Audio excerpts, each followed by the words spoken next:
is the cutest fucking thing I've ever seen in my entire life. Let's go.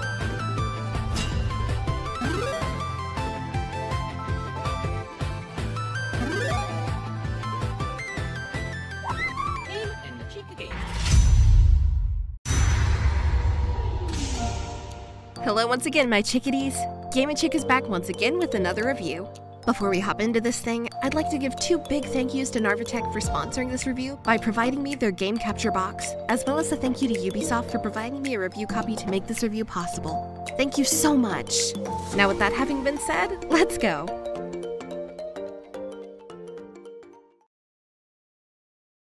Before we get to Rainbow Six Extraction, I would like to thank Narvitech not only for sponsoring this review, but also for sending me their Narvitech NJ300 game capture box. Super awesome!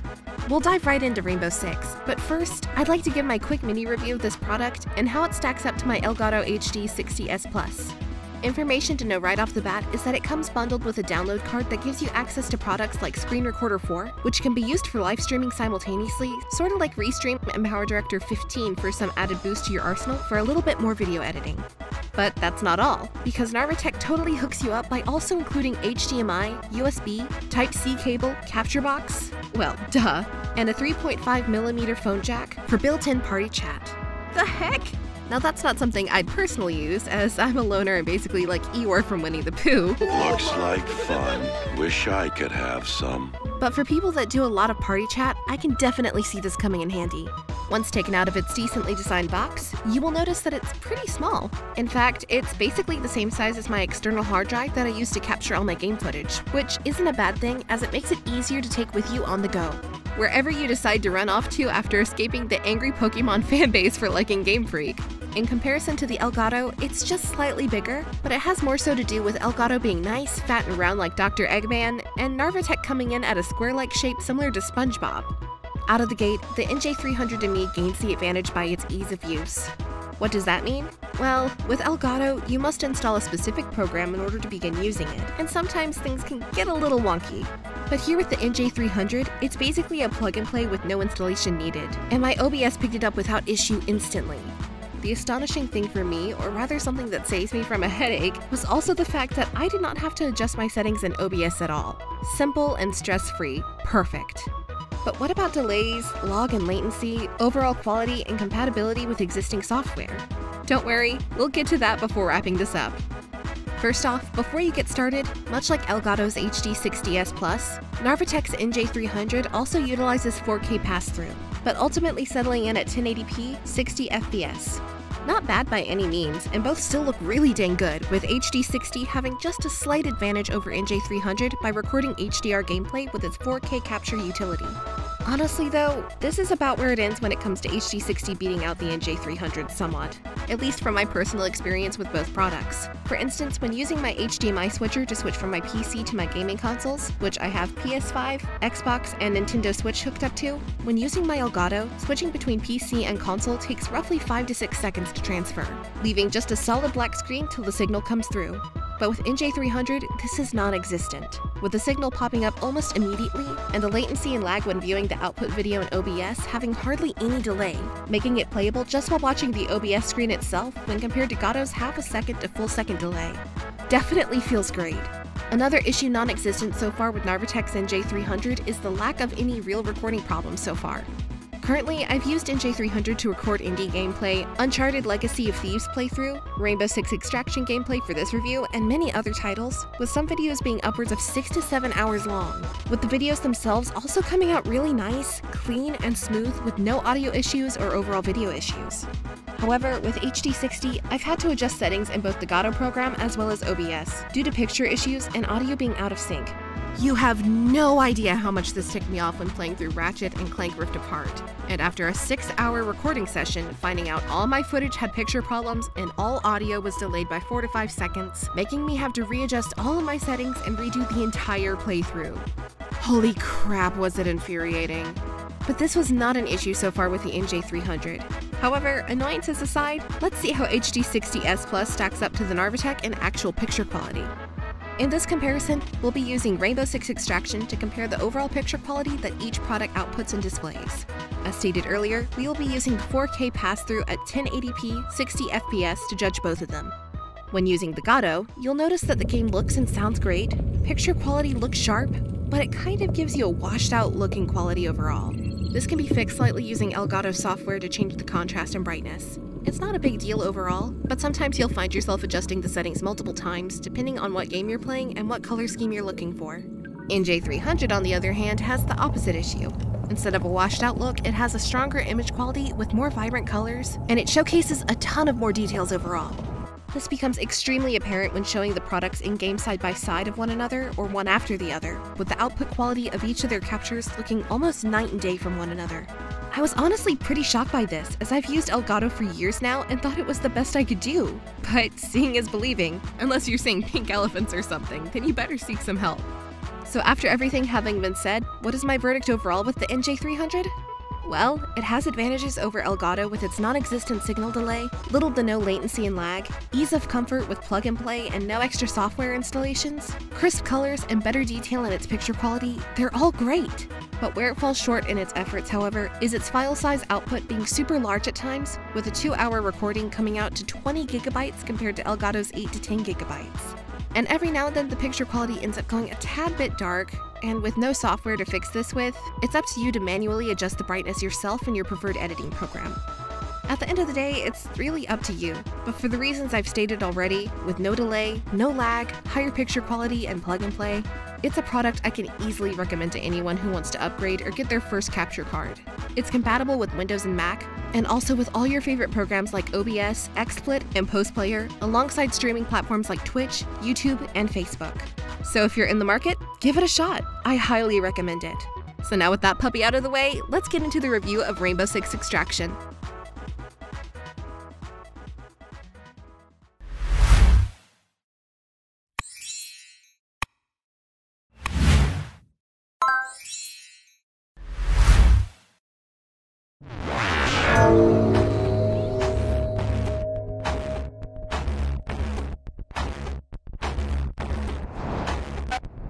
Rainbow Six Extraction is a cooperative first-person survival shooter that is developed by Ubisoft Montreal and published by Ubisoft.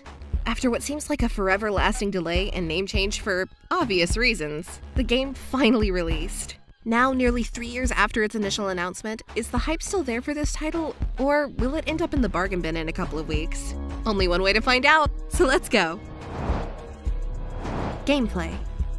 Alright, so you may have noticed I skipped the story there. Well, that's because overall there isn't a story mode per se. Most of the game's lore is done through small cutscenes or hidden within codecs or intel. The basic premise of the entire game is a parasite mutation has broken out and the company React deploys its fighters known as operators to contain and eliminate all mutated threats. Very simple. Another reason why there isn't a story arc overall here is due to the fact that this is also an online-only game, with the focus of having to squad up with 2 other players in order to complete your objectives and eliminate parasites.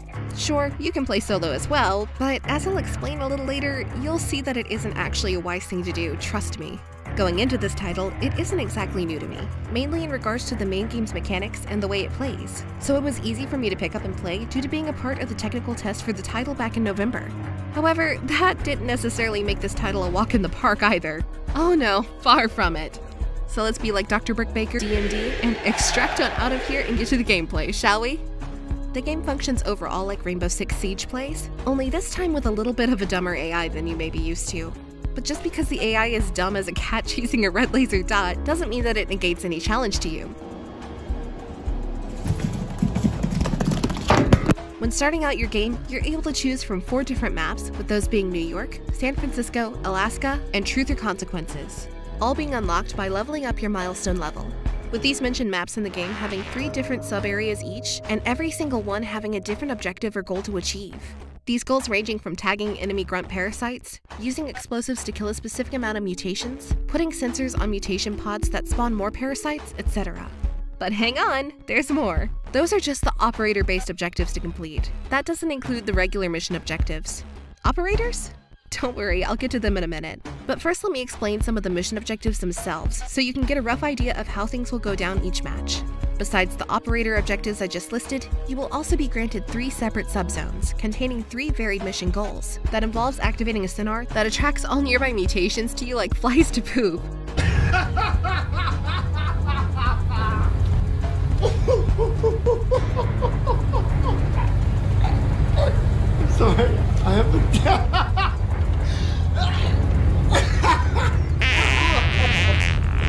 plant devices on mutated pods to stop them from spawning parasites, getting biopsy tests on the parasite mutations by being very sneaky, and giving them a good melee hit to get a sample of their blood, Sneaky, sir. luring an enemy mutation into a safe zone area to unleash a trap on him like Mousetrap, a very deadly game of Mousetrap that is, or activate beacons and hold command points for a specific amount of time, while mutations busting through the walls make you scream.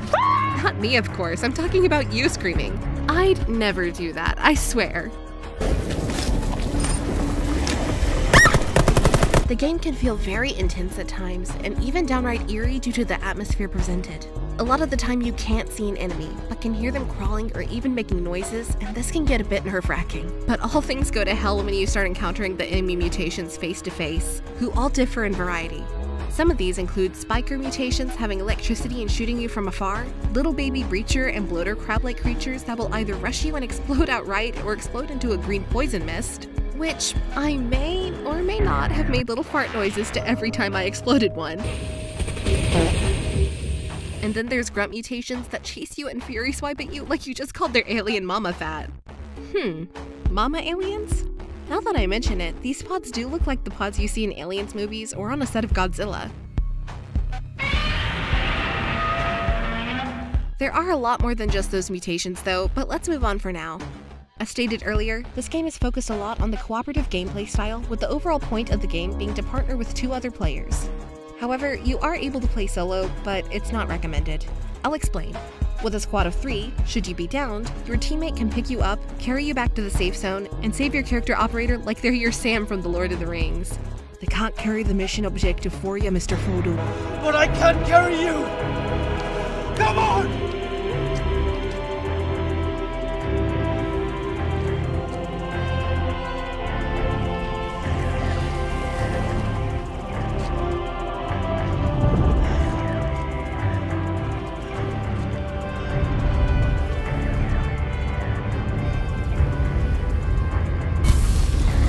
They're back. 9 ground team is down. Change in priorities. Next mission is a rescue. But on solo mode, however, should you die, that's it, game over. Oh, well, I'll just hop back in and keep playing, you say to yourself, right? Nope.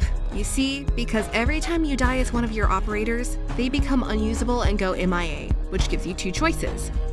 You can replay the level, find your downed operator in a cocoon that requires one person to pull on them, while the other shoots glowing sacks connected to the cocoon to break them out before they die. It's intense as all hell. Should you fail, they will return back to your selection screen, but with decreased experience points. Should you succeed though and successfully get them back to the safe zone healing chamber, they will regain health points back slower every time you complete a mission. Sweet! But hold up, I still haven't explained just what the heck the operators are. Oops, sorry about that.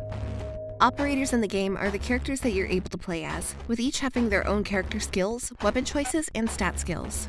Such as Doc having health injectors to revive yourself or teammates when you're downed, Ella with proximity mines, Lion that uses a drone to detect all moving enemies around you, and so forth. Stats also play a part in how you strategize, due to each character having different attributes relating to speed and armor, with characters like Alibi having 3 speed bars but only 1 armor bar. She's fast, but has low defense, which is in contrast to someone like Rook, who has 3 armor bars compared to his 1 speed bar. It's all about the type of character that you wish to play as. Are you a run and gunner? Try picking a speed class to try and get out of tough situations and run your butt off to get to your extraction point. Are you slow but have good defense? Take your time, sneak, and stealth in your environment. You're your own boss. On top of those stats, all operators have a separate leveling mechanic that's different than your normal account milestone. Leveling your account milestone capping at level 30 will unlock you new gear, missions, tech, weapons, tokens, etc. But playing as an individual character and leveling that of each operator allows you to advance their character skills and techniques. Pretty cool, right? Almost as cool as my dog in sunglasses with cheese on her head. What? Oh, nothing. The crazy thing about each operator is that you get 10 total milestone upgrades for each of the 18 characters who you will get to unlock, all the way to milestone 17. 17, you say? Extraction Queen, young and sweet, milestone 17. My bad, guys. Got in the zone for a second. With each milestone achieved for your characters, you gain operator advancements. These advancements being upgrades such as health shots that will heal yourself and revive teammates, new weapons, movement speed upgrades, revive with a higher HP count, charge swings for Operator Sledge and his hammer when it's time to, hammer, that ends up so powerful that it can now break down walls, just like Jericho. You thought I was gonna make an MC Hammer joke, didn't ya? Ha! Gotcha! You can't touch this! Oh wait, there it is. Each operator can also equip headgear and uniforms, but this is basically just for cosmetics. I personally have not noticed any real benefit to specific gear equipment other than just wanting to look cool. I have a Daco on my gun add-on though. His name is Cooper. He protects me everywhere I go. When you think you're done with operators, think again, because like most online shooters nowadays, you're also able to pick and choose their own weapon loadout, with you being able to equip shotguns, machine guns, pistols, etc. All of which are upgradable to include silencers to improve stealth in missions, red dot sight for better pinpoint accuracy, grips that protect against weapon recoil, or extended barrels that are used for long-range shooting. But even then, that is not all you can do with your operators, because now we're getting to your special abilities known as React Tech. Man, there's quite a lot in this game, huh? React Tech is equipment for each operator for explosives and gear, pertaining to each tech that spans from impact grenades, scan mines to see enemies in the area, nitro cells that can be detonated whenever you wish, stun grenades to destabilize the mutations momentarily, and gear having upgrades like recon drones to survey the rooms ahead of you, extra body armor, revive kits for health regeneration, ammo satchel that starts your missions with 50% more ammo, etc., etc. All of these can be purchased the further you raise your milestone level using React tokens that you will receive from successful missions and completed in-game objectives. While everything above sounds fun, it's not all sunshine and rainbows. There are several issues for me personally with the game. My first gripe is solo mode. Sure, it can be good if you only do 1 or 2 subzones in the area, but due to the game's difficulty, you will find yourself getting so overwhelmed very quickly by enemy mutations that it will start to feel very, very cheap.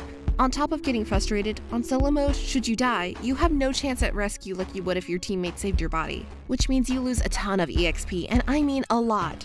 I'm talking thousands. If you spent hours leveling and die, chances are you will de-level to a previous milestone level and will have to do it all over again. Reminds me of dying in Final Fantasy XI in Crawler's Nest and having to spend another 4 hours to make back the experience I lost. It sucked. Playing solo makes you fall victim to enemy spores that are placed around each map, which will cling to you and explode, poisoning you. Alone, nothing can be done, but with a friend, you can at least scream like a sissy girl as your buddy shoots these spore-like tumors off your back. Too long don't care version, stick to online with friends. Extra stuff. Besides your main missions that I just talked about, there is still a little bit more to do to keep you occupied, such as Maelstrom Protocol, assignment missions, and VR training. Maelstrom Protocol is a squad-based mode where you must make it through 9 different subzones without dying. It's basically an endurance round of survival of the fittest. Resources become fewer, parasites become stronger and change each time, and you have a limited roster. Definitely isn't for the weak of heart. But the ends justify the means due to the headgear and the other rewards you acquire should you claim the day and achieve victory. On the flip side of things, assignment missions are missions that are only available for a limited amount of time. In my case, at the point of playing, it was Wall-to-Wall Alaska, where you must form a squad to stabilize the parasite of the area during its abnormal stress phase. This is hit or miss, quite frankly, because you need to be super leveled up to even stand a chance, or don't even bother at all. I'm serious, go away. Finally, there is VR training, which is, quite obvious. It basically teaches you the main mechanics of how the game's controls work and how each mode will play out, just like every other tutorial or training mission in the history of gaming. Nothing special, but good to learn the ropes, as there is quite a lot to learn. That way you don't go into a match wearing your dunce cap. Overall, when it's all said and done, Rainbow Six Extraction ends up being sort of a mixed bag. On the one hand, the combat is intense, decent enemy variety, strategy over gunning your way through, utilization of teamwork, great atmosphere, lots of content to unlock and level up. All that is great, don't get me wrong. However, at the same time, it has a very cheap feeling solo mode that isn't really fun at all. Some missions, even in different areas, can kind of feel the same at times. De-leveling as punishment for dying could demoralize you from playing anymore, which then puts into question the game's longevity. How long can this keep people occupied? Will it be like The Division and people keep coming back for years? Or will it be dead within a year itself? It's hard to say. The content in this game is great, but after a while it might get a bit repetitive depending on how long it takes for updates to come out. If you're a solo player who doesn't have access to friends or doesn't want to play with randoms, then this game is definitely not for you. But if you have one or even two friends to play with, then I can definitely recommend it because hilarity does tend to break out when buddies are involved. For sure. For $40, I think it's worth a buy for what it offers you at the moment. But hey, if you have Game Pass, I wouldn't hesitate on picking it up there. Or if you're really scared about it, PlayStation players, wait till it hits $20. Your choice. But for me, when it's all said and done, my verdict is clear. Game and Chick says buy now.